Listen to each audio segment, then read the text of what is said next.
How can you sell more and sell more profitably in today's ever-changing economy? Today, we have Patrick Tinney, author of The Bonus Round here on episode 9 of the Pete Primeau Show.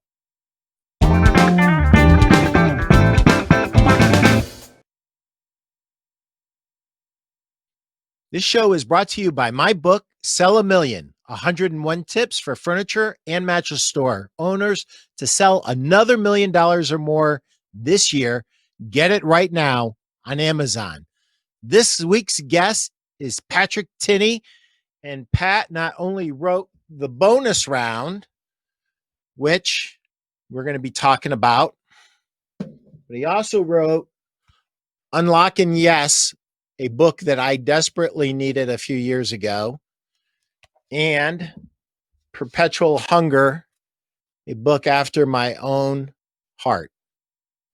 So 3 books, 1 author, and all the knowledge of a veteran who has seen it all and done it all. Pat, how are you today? I tell you, Pete, I'm stoked, man. I even put a tie on for you. Thank you. I put on a flannel shirt for you, Pat. This is a flannel shirt. It's just a different kind of flannel. This is Norwegian flannel. There you go. There you go. So we have 3 audiences here. Basically, we get store owners, business owners. We also get RSAs who work on retail floors. And the third one would be sales reps. If you're a sales rep and you do not buy this book, The Bonus Round, you are absolutely nuts. You are missing it. Pat wrote this book for B2B salespeople, but I'm going to tell you something a little bit unusual.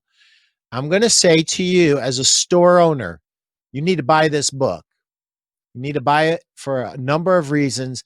Pat was in the advertising industry, and the history that is in this book and the sales lessons that apply to all sales, not just wholesale sales or B2B sales, the same exact lessons apply to B2C sales. So you need anybody listening to this, you should get this book. It's a great book and it's a fun book.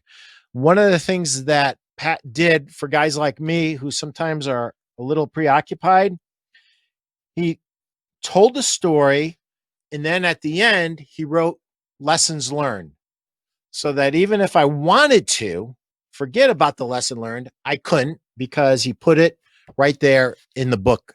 So Pat, I am hogging all your time. I just have to ask you a question. As I went through this, how old are you really? Because you'd have to be 150 years old to live all these stories. It's I Come on. love this book so much. I can't make it up to you. I mean, It's really funny. Maybe I'm an old soul. I don't know, but I can remember 20 years ago people saying, Danny, I think you're older than dirt. You know, I love retail so much.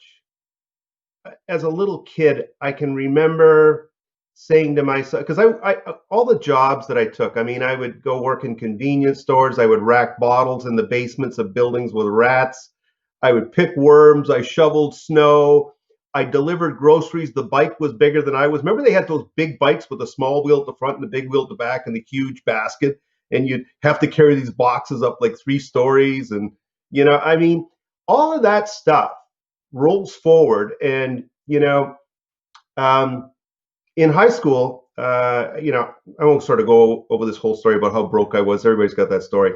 But the thing is, I needed money and I needed it bad. And I so, want you to tell a little bit about that story because that's one of the strongest things that connect us is our shared poverty in our youth. yeah, I was born into bankruptcy. My dad built the theater in a small town called Campbellford, which is pretty close to where I live now. After I lived all over Canada, I came back up into the area, and his partner never paid him. And so in the old days, you used to sign for things. You'd walk into a store, and at the end of the month, you go and you pay your bills. But because my dad was one of the pillars of the community, my grandfather was, he was a Mason for 50 years, so he was head of the lodge. My dad was involved with the Kinsmen. My mother was a cadet. I mean, our involvement in the community was so big that when this happened, we had to leave the community, and then my dad took a job as a welder at International Harvester. After 9 years, and us taking in tenants and taking in our whole family, not many people know this, but I only slept in my own room for 2 years out of my entire life until I was 18. My bedroom was the dining room or the floor. And I thought I had it bad. And my mom, after my dad died, he went to work. I was 9. I remember my sister was 16. I didn't get to say goodbye to him. And in those days, you weren't considered a human until you were 10. So the following year, I would have gone on this trout fishing trip with him. Now, I mean, I had my son in my canoe when he was 2, and my mother screaming from the shore, "Don't do that!" But it's just a totally different way of thinking, because in those days, I needed money so badly. And I remember my mom pulling me aside after my dad died, and she said, "Son, we don't have anything. We got a little coin collection. There's no insurance. The company gave us a little bit of money. I got to go back to high school. I got a grade 9 education. Your uncle's going to be living with us. I don't know how long we can hold this together. And if you want to stay in school, you're going to have to go figure out how to make money. All I can do is supply you with a roof over your head." So I did everything. If it was legal, I did it. And in the end, I started delivering pianos shortly after I broke my back when I was 14 running track. And yeah, and I was on the volleyball team, and I had to take a year off of sports. And I thought, I'm going to start lifting things that are so heavy that either it will kill me or I'm going to get better. And so I lied about my age to get on with this piano moving company. And within about a year and a half, I was running the whole crew and hiring everybody from the football team to the basketball team to help me come deliver pianos pianos and organs, and all over, sort of the southern Ontario area, sort of I guess the borderline would be around Mississauga or something like that in Toronto. So we were all over the place. I was working up to 40 hours a week and going to school. So I'd get up in the morning, eat as much food as I could, go to school. Didn't know why I was in school, because it was interfering with my ability to make money. And I was making, in those days, I was making almost as much money as my mother, because I had to pay for my clothes, pay for all my athletic stuff. I had to pay for everything. And I can remember, this is going to sound really weird, but my mother went to a teacher interview, and she was there with the vice principal, who taught me economics, I think, for a while. And I went and I did a co-op at the Hamilton Spectator when everybody else was going off and looking at steel companies and all kinds of other things that were in the area around Hamilton, Ontario, where I lived. I walked into this newspaper, the Hamilton Spectator. Everybody's standing there, and they're on the phone, they're laughing and drinking coffee and smoking cigarettes, and they're making little drawings, and they're saying, "Hey guys, I'll be back at noon. We'll all go to Joe's for wings, and come on, let's go out there and make some money, and we're all gonna have a great time." And I went back to school and I said, "I'm in the wrong business. Take me out of all of the sciences, all of this, anything that doesn't have to do with business. And I want you to take every course that is left in the school, and I want it all to be business." So I was in classes with only one other guy. They were all women. I could keyboard 40 words a minute before I even got to college, which is why I walked in and went, that course was over.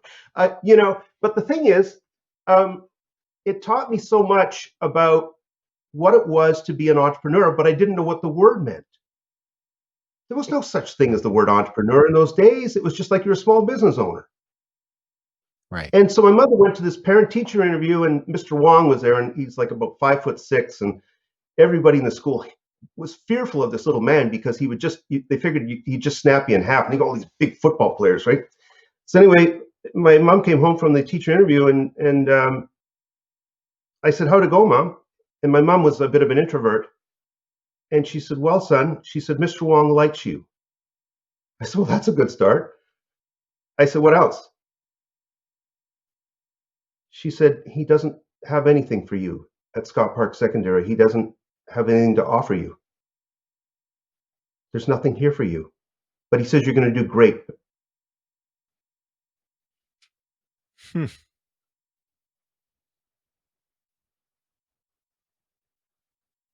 Isn't that So he bizarre? knew. He knew. He knew. He You know, saw. and He saw. I went to the, He saw I it. went to the first I went to the first college. I studied national advertising. I didn't like the guy that was running the program because all he wanted to do was focus on photography. Well, I could see photography was, I don't know why I thought this. I thought, what a waste of time standing around with a camera trying to get a shot when you can go out and talk to like 100 people. Like I think back to my snow shoveling days. I mean, I'd pray for snow and I'd get all dressed up in all my winter gear. And I remember asking my mom the day, the year my dad died, I said, buy me the biggest shovel you can. That's what I want for Christmas. And I prayed for snow, and I would go out and make hundreds of calls. My no ratio was probably, I don't know, 95%.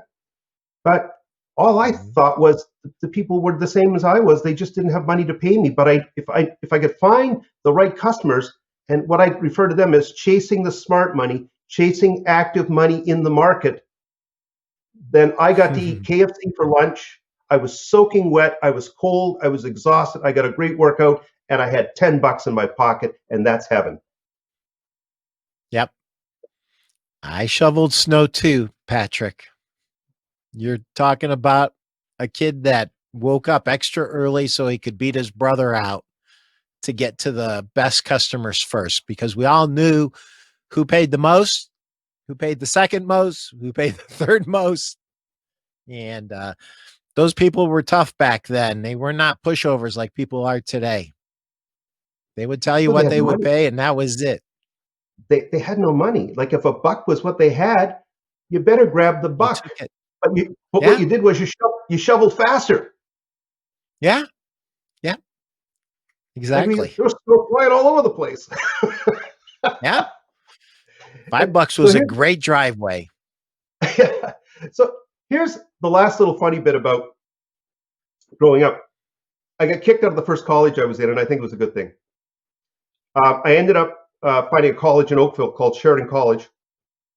It was 20 miles away from where I lived, and I took a ride for a couple of weeks with a couple of guys who are just, they weren't into it. And they were doing things in the car on the way to school. I just knew how important it was to me. And so I said to the guys, I said, guys, I can't continue doing what you're doing in the car on the way to school. And so for that reason, I can't participate anymore. And the guy looked at me and says, you're a joke. You can't make it here without me. I went, really? Watch me. So I'd Ding, wake up ding, at six ding. o'clock in the morning. I wake up at 6 o'clock in the morning with my big portfolio bag full of all my layouts. I would eat as much food as I could in Hamilton. I took two buses downtown out to the Queen Elizabeth Highway, which was one of the biggest highways in those days in southern Ontario, and I would stick my thumb out halfway down the ramp, sometimes at the bottom of the ramp, and I would stare down the drivers. And I always wore like really bright clothing, and I had work boots on. I had this big portfolio bag. I never missed a day at school. I hitchhiked right through the winter. I only missed the silver medal by one grade, and I graduated that college. And you know what? Years later, I went back to serve on the advisory board, and you know, 20 years has passed by, 30 years, and so I'm sitting around this room with all these profs. I was working for Southam in those days, and you know, I developed a pretty nice career. And the one guy looks at me and says, "What's your last name?" And I said, "Tinney." So I don't know why that name's bugging me. He said, "You were in the program here." I said, "Yeah, I think I was in the second year they ran it back in '76." I said, "I'm the hitchhiker." They went, I'm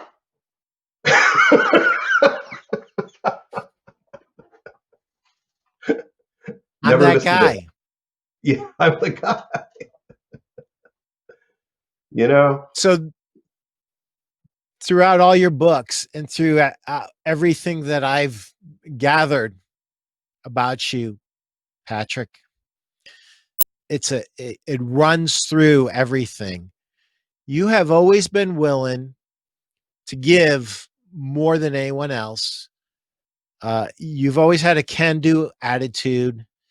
You've always considered obstacles as just something to get around, over, under. It's not going to stop me no matter what. And even bosses. Your book in the bonus round, I saw where you were kind of maneuvering around bosses that didn't quite have the vision and or the ability that you had, and you still got the job done. And I think that's something that it doesn't matter if you're in retail or wholesale, and it doesn't even matter what you do in this life. There's always going to be something. There's going to be some reason why you can't do something, but you did it anyway. And that to me is an important story that needs to be told again and again and again, because I become fearful sometimes that maybe we're losing um and we're losing the ability to go through obstacles and to overcome. And to me, part of being human is the ability to work around anything that could be considered an obstacle and get the job done no matter what. And so I just want to applaud you publicly. Oh, geez. You know, we God gives us this gift. You know, we're born into the world. Some people win the genetic lottery, so let's be honest about that. You know, like they're always going to be taken care of. And when I talked to Anthony Iannarino, who's written some beautiful books, he runs a great business. Yes. He's been really successful. Started Yeah. from the bottom, and he said, "My biggest fear is that my children don't have enough adversity." Yes. And you know, you either let adversity fuel you or you let it eat you. Yep. And there are times when you have to retreat, but a retreat is a time to go back and think. If you think about the book The Art of War, which was the first strategy book ever written, it was in China. I think it was around 1,000 years ago. It might be longer. General Sun Tzu. If you haven't read the book, it's a great book. And his whole idea was, how do you win wars without anybody getting hurt? And I think if you apply that to your personal life and you say, how do I finish things that are bigger than me, knowing that there are going to be people who walk in and literally say, Pat, what you're doing is crazy. And that happened to me. And just say, you can't do this. You can't get it done. There's no way. I was talking with a colleague this morning. We got talking about this whole notion. And he was funny. He called me up about the bonus round.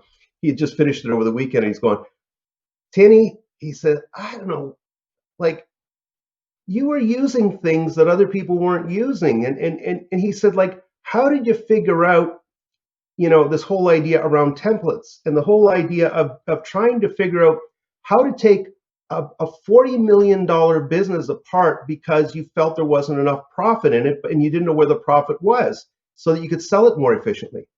And I said, you know what? I just felt that there were differences in the way that we described the business when I would listen to all these leaders come together from across Canada. And by the way, I was looking at people around the world. We had a guy strategy committee that I sat on, and I was just a sales rep. And we got talking about how they did business in New Zealand, and they got themselves involved in umbrella contracts. And the worst thing that can ever happen to a cheese factory is that your only customer becomes the biggest pizzeria in the world. You suddenly wake up in your slave labor. because Yeah. you're a total commodity.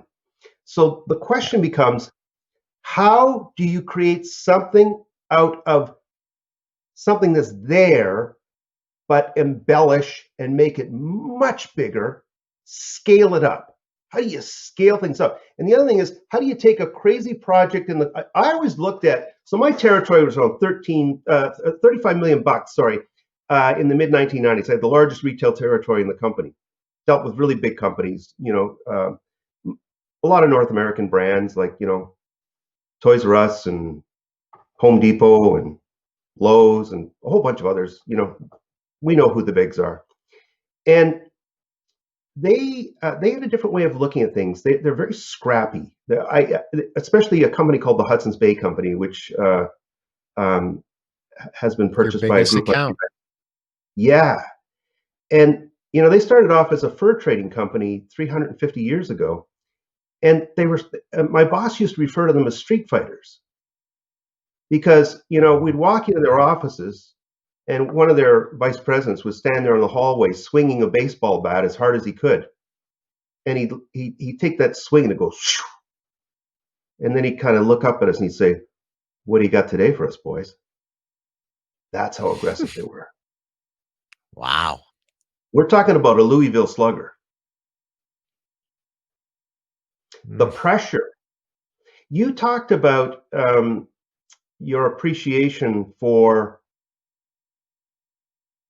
the causality of being involved with very, very large sales because of your success as a sales manager with your sales team.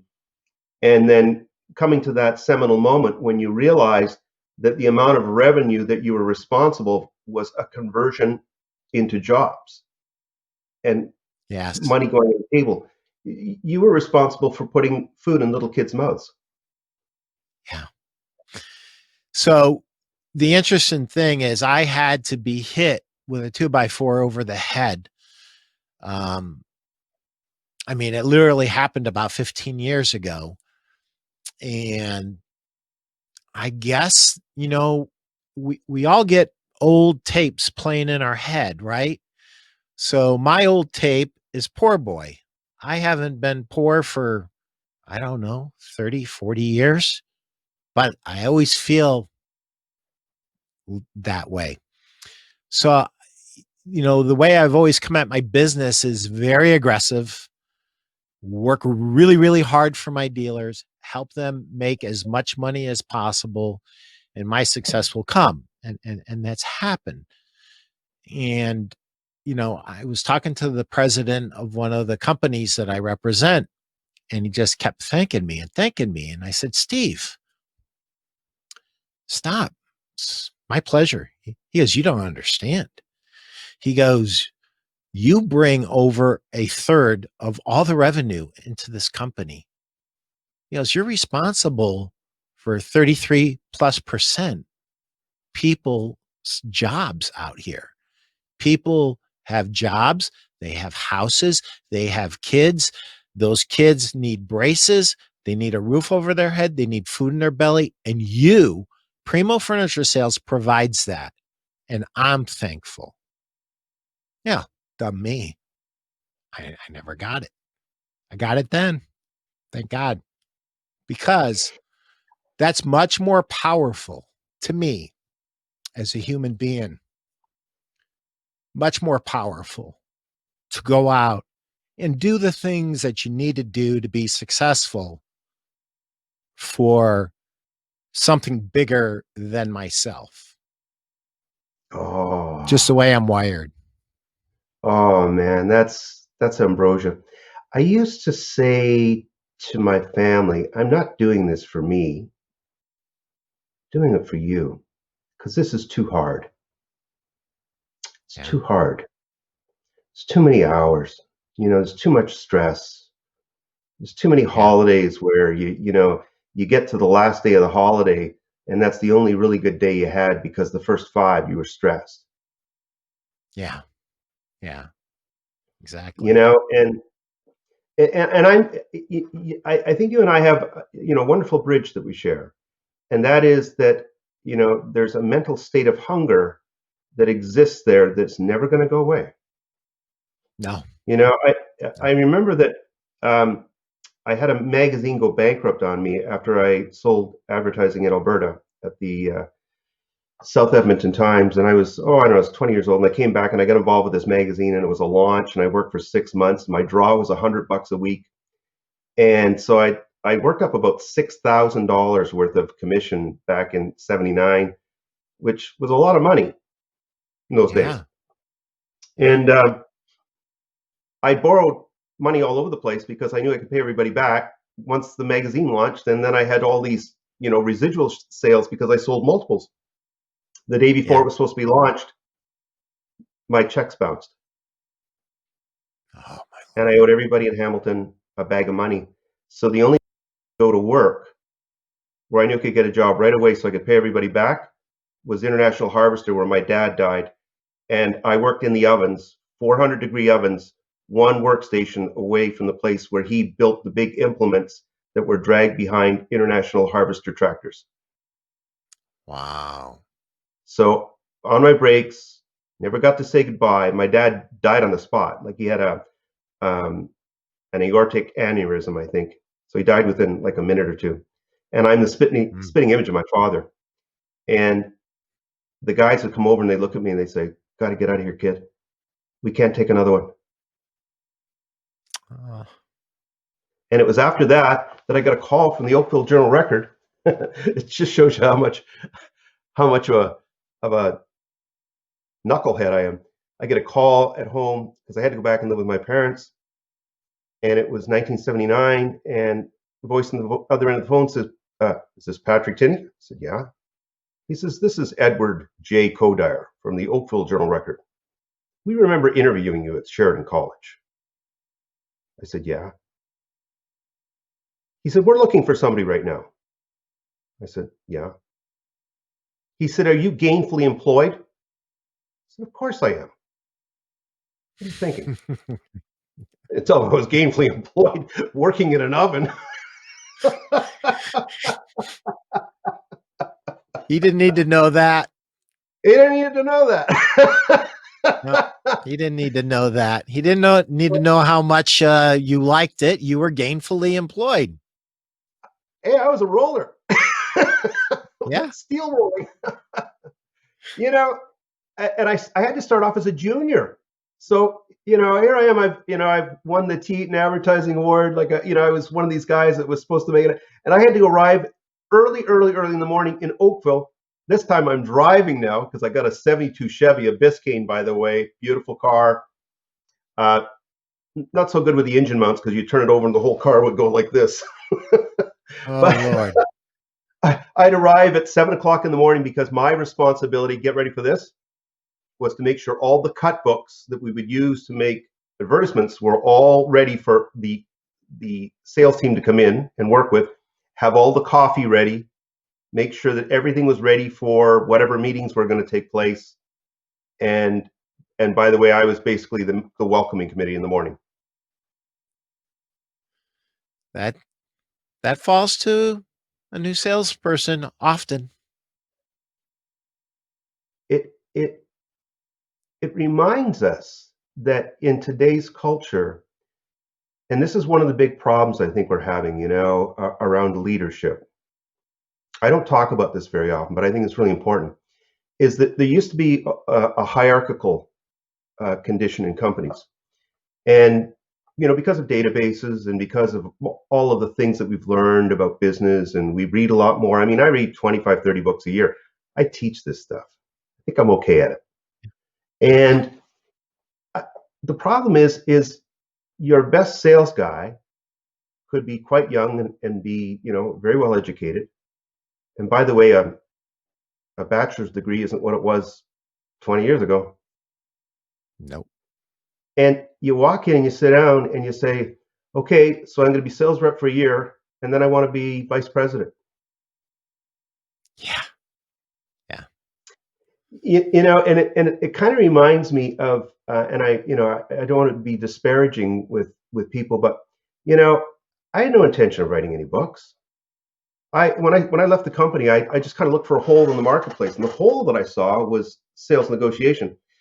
And I thought, geez, the guys in the States are doing a really good job. I mean, they build it into their universities, their colleges. We didn't really have it then. It was starting to percolate, but there was nothing in negotiation. And it all began by me sitting down and writing all of the nasty things that anybody had ever done to me in a negotiation, putting a label on it.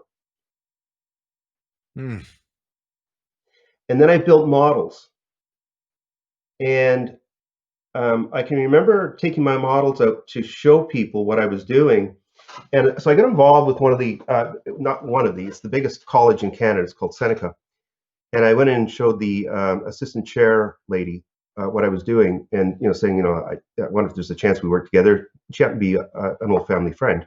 She sat there and she looked at this stuff for a while. And she says, "I got to put you in touch with one of our instructors, and I trust you, and I trust him, and I think you should sit together."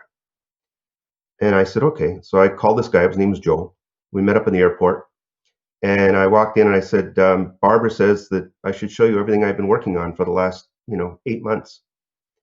And he goes, "Okay, what is it?" And so I spread it all out on the table, all my models, all my hierarchical bases, because if you remember in my books, everything has to have almost like a Maslow's hierarchy of needs to fall back on when things go wrong in a negotiation. You remove all the negative risk, you imply positive risk, you apply it so that there can be not just a piece of the pie, but an expanded piece of the pie. In your book, you talk about, don't just sell them a mattress, sell them some really nice,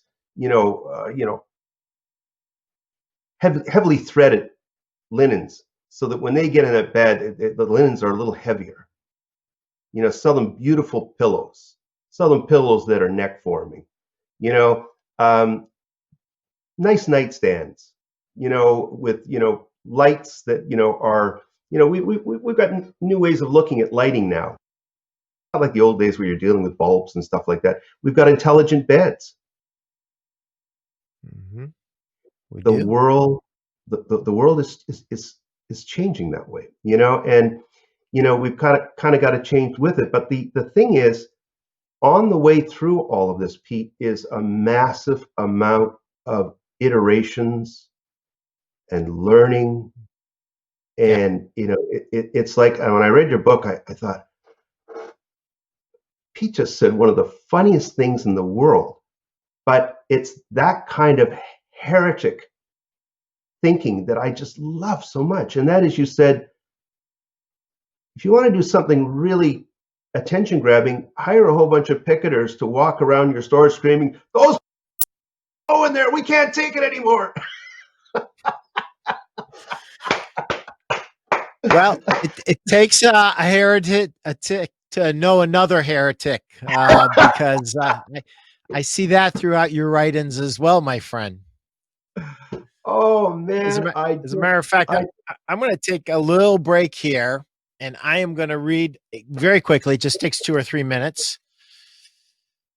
A chapter out of my book because I got to pay the bills, and you it's do it. called Chapter 69: Hire a Mystery Shopper. Familiar with this, Pat? Yeah, that's a In, great lesson. inspect what you expect. Inspect what you expect. Employees and team members are inherently critical for many businesses. If you have them, you know the health and profitability of your business is directly related to how employees and team members are interacting with each other, your customers, and vendors.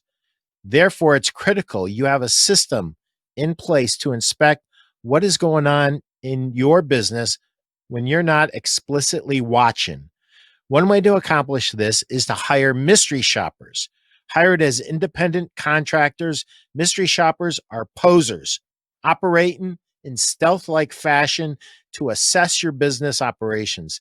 They are charged with specific tasks, such as taking photographs, purchasing a product or service, returning a product, registering complaints, asking questions of salespeople, and behaving in other ways similar to how a real customer would act.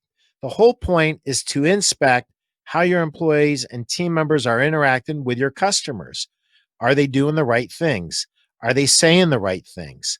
The mystery shoppers will then report back to the business owner with details about their experiences. Many times the results are scary. Be prepared to be shocked at what you discover.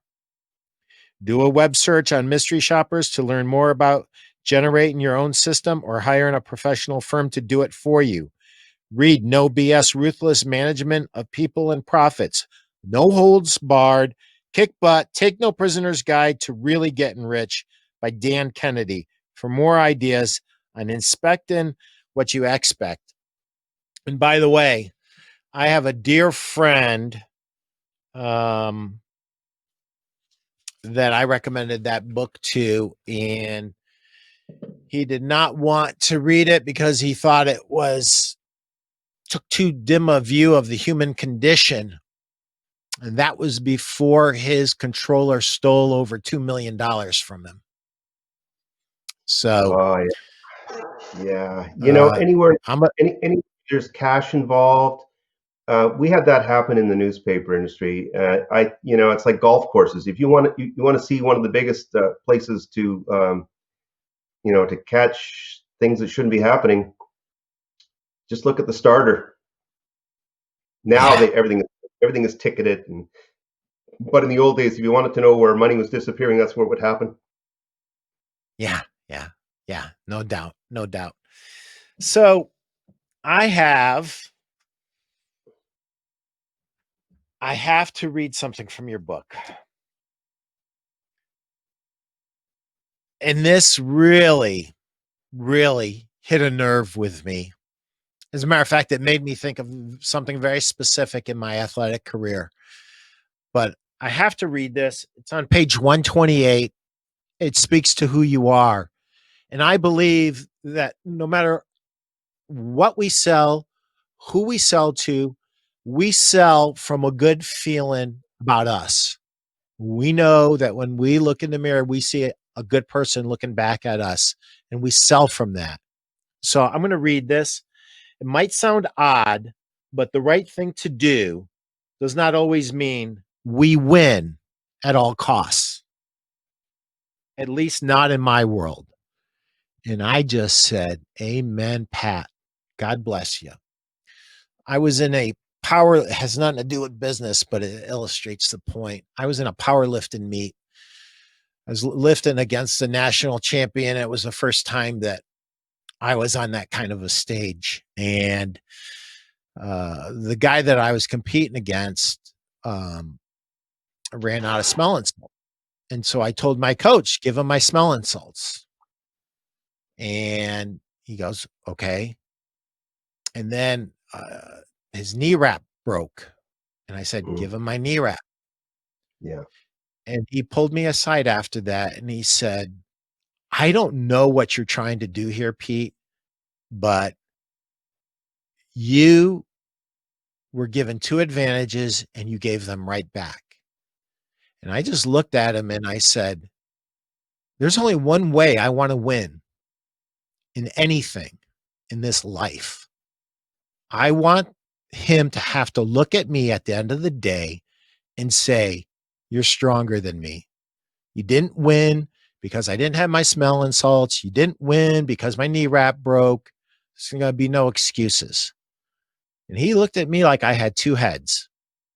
Something else happened. Maybe his wrist wrap, something else happened too. There were by the end of it, there were three things. Yeah. And you know, I was lucky. I won, and he shook my hand and he said, "Thanks." He goes, "Very few lifters would have helped me." He goes, "You are the strongest guy I've ever lifted against in my life." You got to remember, it was like my second or third powerlifting meet. I was kind of brand new to the sport, but I the way it all happened is I'm looking in this powerlifting magazine and I'm going, I lift more than that. I can Yeah. lift more than this. And I'm like, I'm going to try my hand at this thing. And so when I read that in your book, it just made me think of that situation that I ran into. Um, it really speaks to who you are. And one of the things throughout your book that I constantly see, I just see a person who has learned over time to believe in himself, a person who has taken full 100% responsibility for the results that he obtains and is willing to give whatever it is that has to be given to get those results. Am I putting words in your mouth, Pat? Ah, I come back to, and I know I don't want to sound corny here, okay? So I'm a spiritual guy. I say my prayers every night, but I just believe that we're all given a set of gifts when we first enter the world. And I think a lot of people waste their gifts, and I Yeah. keep trying to tell people, who get down on themselves and, they take the word no as an affront. They, like sometimes when sometimes I meet with clients and I just go, I walked away from a $50,000 deal as a trainer because I knew the guy was going to do it wrong. He had people coming in from India and China. And if you've read my books, one of the things that I believe strongly about is a SWOT analysis on a deal. Yeah. I have people coming up to me to this day, and they're going, like, how did you arrive at that synthesis of looking at a deal that way? And it happened a little bit later in my career, but once I saw it, I thought to myself, man, that's an extra set of armor because I could teach myself how to think in SWOT. Well, you see, once you start to think using systems where logic is involved, then you can start to peel away things that are the truth and aren't the truth, or could be probable. And once you start to think in probabilities, then you think to yourself and you say, if somebody tells me I can't do something, what are the probabilities of me actually doing it? Yeah. And it's like when I first started with the books, my wife comes from a very conservative family, and I'm a guy who, dug it out of the ground. I always dug it out of the ground. Nobody gave me anything. There was nothing to give. There was no family inheritance. There was zero. And um, I had a publisher. I got on the phone with this guy who was a consultant, and he said, your book Unlocking Yes. He says, you're going to have to get back in the box. And I said, what does the box mean to you? He said, well, first of all, your pricing's wrong. $24.99. He says for a new author, that's wrong. He said it's $19.99. That price point is conditional and matters in the market. And he said, you're going to do the following things, yada, yada, yada. And my wife's sitting there with me and she's on the line, and I could feel my chili starting to warm up. And because I studied print and production, I knew things about the print process that this guy didn't. And I just said, sorry, pal, I'm not getting in any box. And my wife's going, Yeah. Pat, don't do that. And I'm going, watch me, Yeah. watch me. You And spent your so, whole career not getting in the box. yeah, I mean, I, I don't want to write books. I didn't want to do that. I had people keep saying to me, Pat, we're reading. So what I started to do was I started to write small pieces and send them out to customers so I could build Centroid training. And I would say, all right, so here's what I'm thinking about. What you should do after a deal is done, an important deal. What I want you to do is sit down and do a post-mortem, because the post-mortem is actually the beginning of the next sale. Sure And is. if you want to grow the pie, you have to understand exactly what happened during the construction of that pie and make copious notes. Yeah. Because the next time you meet that customer, you say, Pete, how did you enjoy X? How did that change your life? Do you want to say hi? Do you want to say hi, kitty cat? My kitty cat wants to say hi. Come here. Hey, Oh, beautiful you want to tab. say hi? Hello. Is that This is Sparky? Hunter. This Hunter. is Hunter. Hunter the Wonder Cat. Are you done? Yeah, you're done. I can feel your little heart beating. You're like, hey, that's enough, Dad. It's enough I, TV time. I love when they march across your desk while you're working on a report, and the tail starts going all over the place, and it's like, Dad, like it's Yeah, treat time, okay? Enough with this biz stuff. exactly. Exactly. Exactly. You know, but yeah, you know what? You and So, Pat, I think, I want to go back really quick. yep. So, anyone that doesn't know, I'm going to do this in 10 or 20 seconds. What a SWOT analysis is: strengths, weaknesses, opportunities, and threats. And you do it uh, in a competitive, when you're looking at an opportunity with a customer, you look at all those things, but you also look at it in terms of you prepare for your potential. Do you see him in the back there, Pat?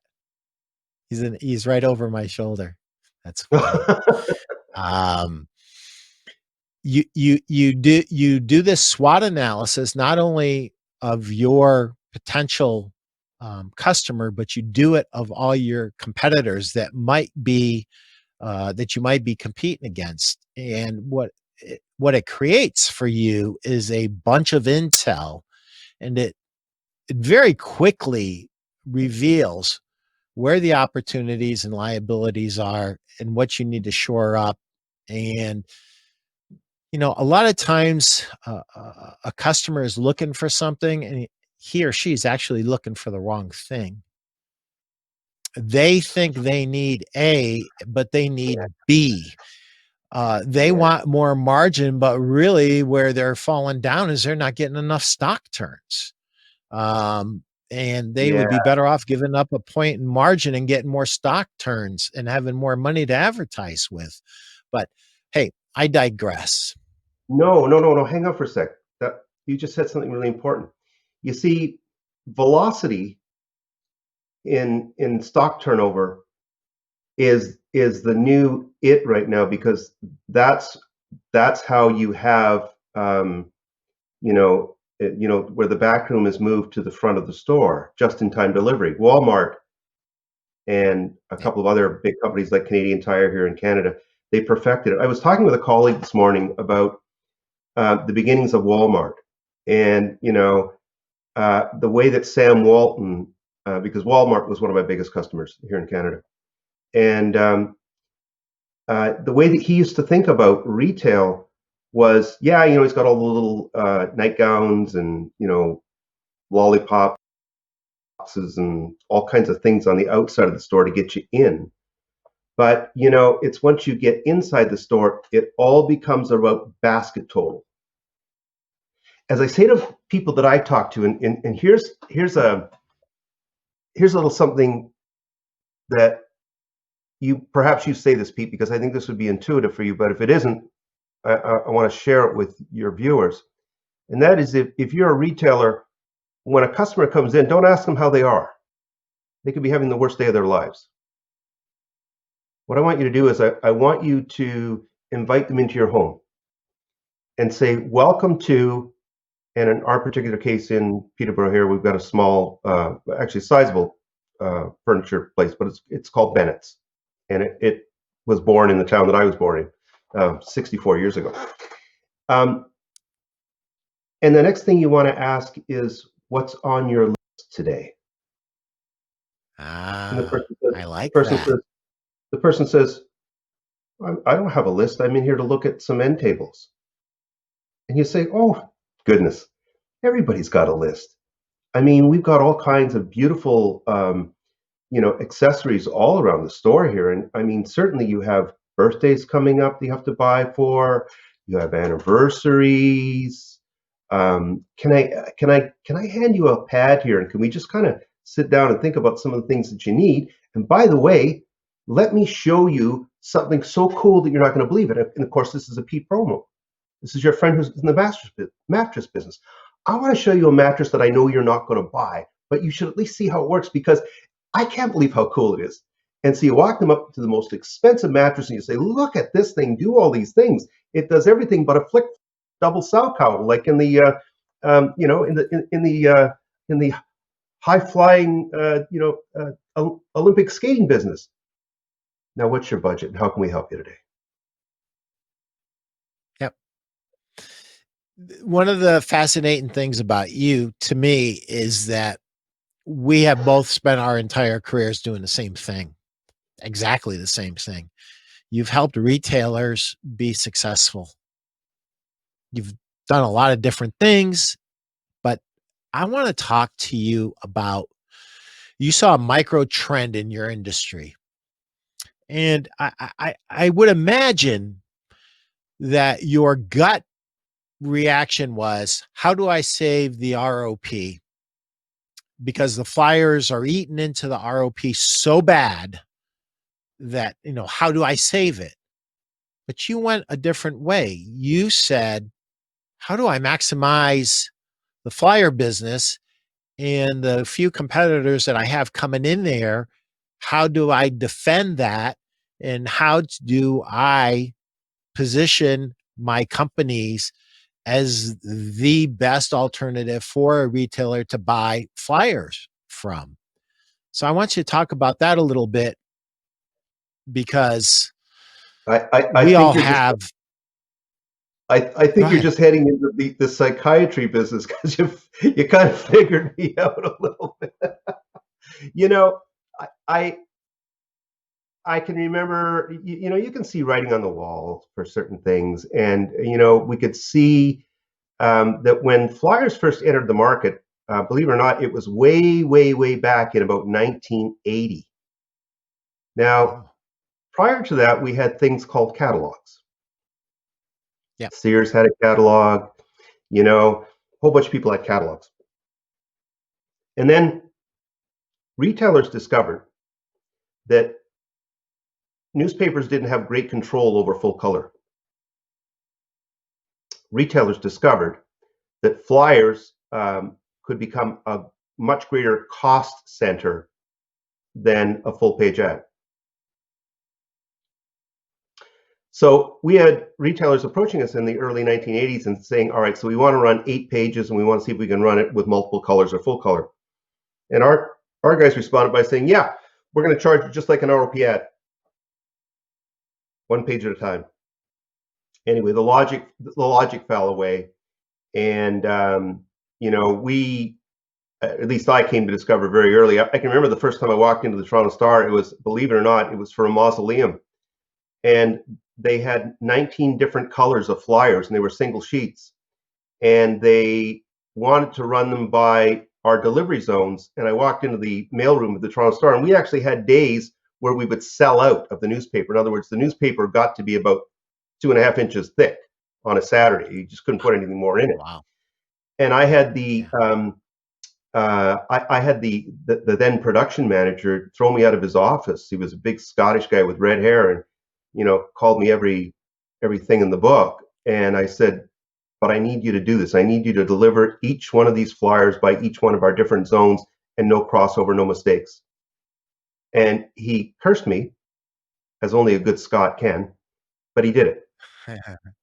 And that was my first entry into that. And it's kind of like when I walked into the YMCA, and I was like 20 years old back in, I was 22, in Oakville, and I said, you guys run a program for the Y. You deliver 2 programs a year, so everybody knows what courses you're offering here at the building and everything. I'd like to bid on that. And the woman kind of looked at me and she said, okay. I mean, nobody's ever, sure, why not? I didn't know if we could do it or not. I believed in my team. So I went back and I said, okay, um, we need to do this thing. Is everybody on board? And they said, yeah, but you're going to have to do the following things because we can't do all those things because we run a newspaper. And I said, sure, I'll take care of that. So I took care of all the organization and we delivered. So the thing is that once you do things that are smaller and you become very comfortable and confident with them, then you start this whole notion, Pete, about embracing larger risk. Once you've handed the guy the smelling salts and your knee wrap, and you go into the next competition and you see somebody like that again, it's like me when I go to book signings. I see authors that are doing the book signings wrong. They sit behind the table. Nobody's going to come up to you while you're sitting behind a table. You got to get out in front of the table and stand there with a business card and saying, is there anybody in your family that's involved in business? Yep. How many people in your But family are in business?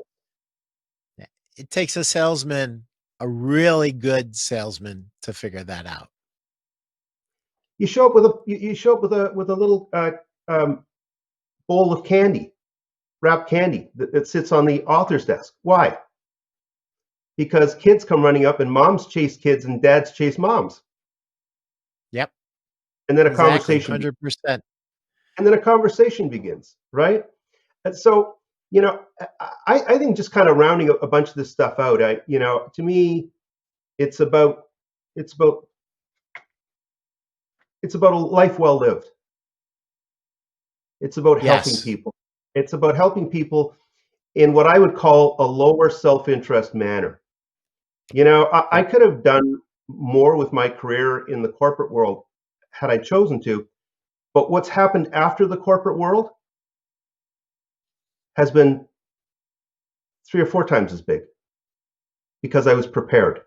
And the reason that I was prepared, Pete, was that I took all of those positive risks, and that set me up for that moment of truth. Yeah. This struck me in your book. It's on page 128 at the very bottom. Be strong, be brave, and show integrity. You will be remembered for it. And I just got to pause here to make a little commercial. This show is available as a podcast on your favorite platform. Search for the Pete Primeau Show. And that is the end of my commercial. But um, I have to say this, Pat, because you're not going to do it. So I'm going to do it for you.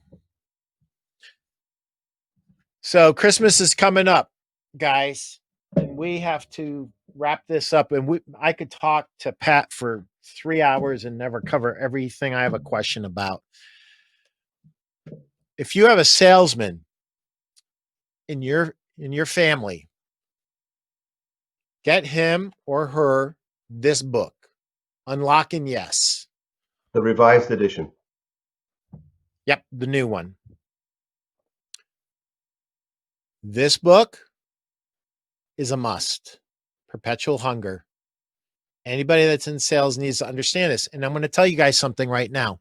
If you're an RSA, get that book. And I'm going to tell you why. The biggest mistake you make in your entire career is that you expect your business owner to bring all the customers into your little lap. I'm going to tell you something right now. The great ones have their own business, their own sales business, and they reach out and they bring customers into the store on their own. It's true. And you haven't thought about it. I want you to start thinking about it. I have my business inside of this other business. It's not just my owner's responsibility to bring customers in. I'm on commission. My family doesn't eat if nobody comes in. Guess what? I need to reach out and I need to get customers in the store for me, not for any other salesman, for me, for you, and for your family. And then the last one, this is your PhD in sales. And I said it before and I'll say it again. This book, the bonus round, I don't care if you're a B2B salesman. If you are, it's a PhD. It is a must have. If you are a retail store owner or a business owner of any kind, you want to talk about hunger, you want to talk about passion, you want to talk about going the extra mile, read that book. Go get it on Amazon right now. Pat Tinney is special, and you need to be reading this stuff, and you need to be applying it to your lives, and you'll be better off for it. I'm sorry, Pat. Sometimes I get going, and I just did. Well, you know what? Um, I just think, Pete, that The right kind of people attract the right kind of people. Amen, brother. Pat, in chapter 28, live in your corporate brand, you found yourself in an unusual position. Can you explain that to us? Yeah, I think every once in life we're stuck in positions where we just never expected to be with people that we really care about. And I had my coordinator. Uh, his name was Jack. He came in to see me in my office. I mean, I was responsible for a lot of money, but Jack was responsible for all my money getting into the system. So, I mean, he's pivotal to our team. And he just said, Yeah. I got to leave the team, and I got to go off and do something else, and I want to go sell. And I said, geez, that's a great idea. And he said, there's a job coming up, with the magazine group, and I really feel good about it, and I feel like I'm prepared, and I'm going to go and apply for that job. And I just kind of dropped my head a little bit, and I said, Jack, I've applied for the same job. And he looked back at me almost like I shot his dog, and he said, I can't beat you, can I? And I said, don't think that way.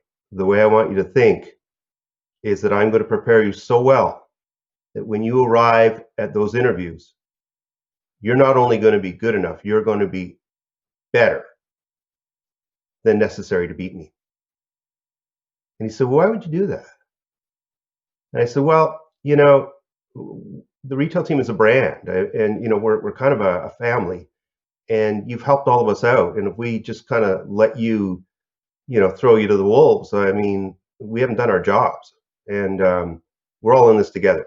So I prepared Jack for weeks and weeks and weeks. We went through all kinds of various simulations, and he went into that interview, and honest to goodness, he came out of that interview and he was like 3 inches taller. I don't know what happened to him. I really don't. He was just a different guy. I ended up landing the job.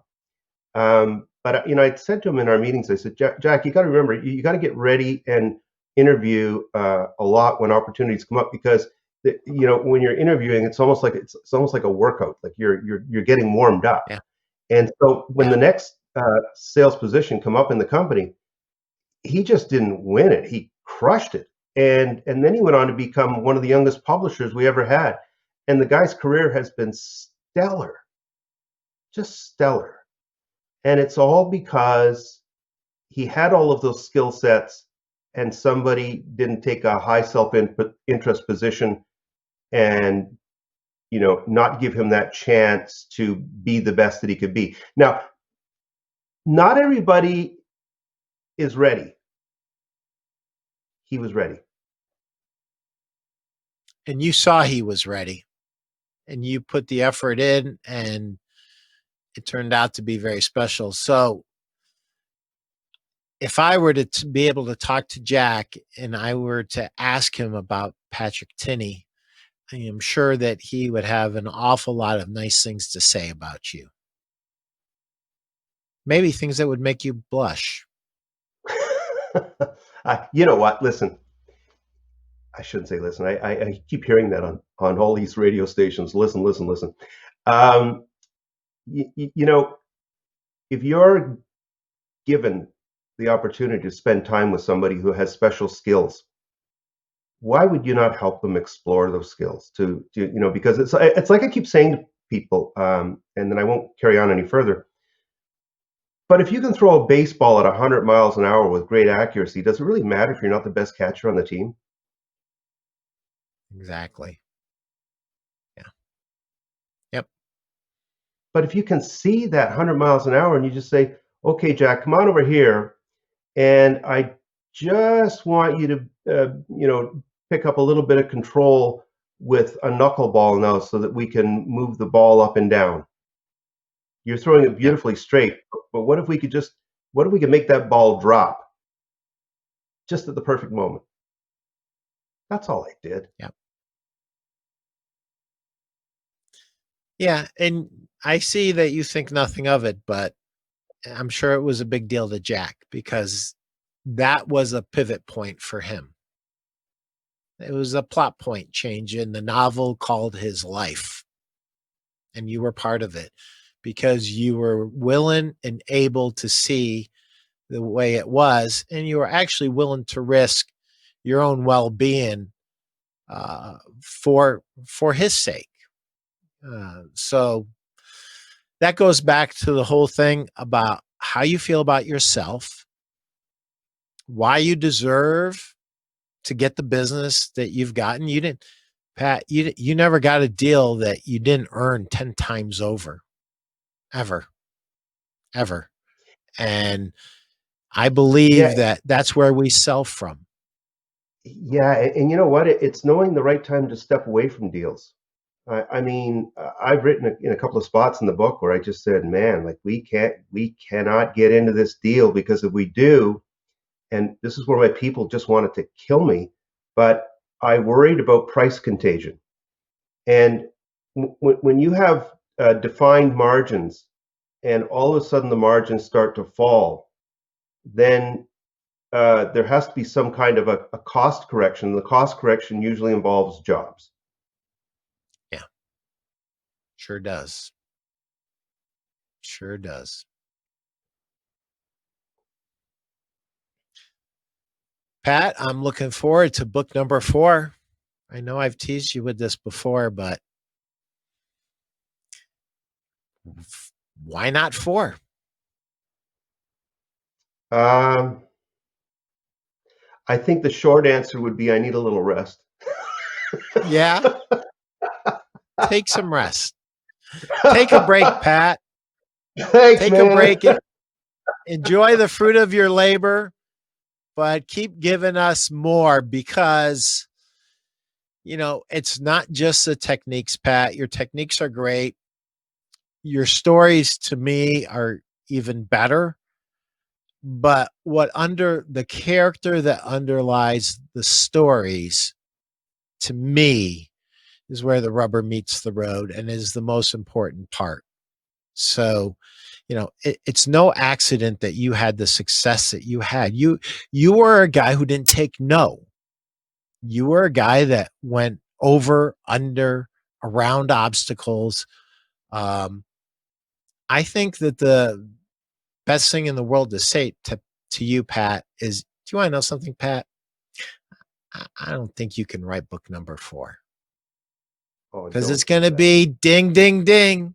It's going to be ding, ding, ding. Oh no, not that. I understand you, Pat.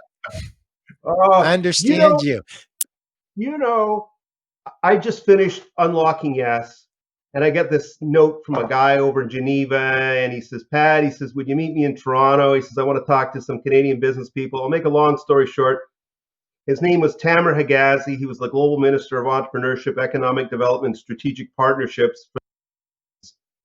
And he says, you have to write a book for all these entrepreneurs around the world as the white collar corporations flatten out.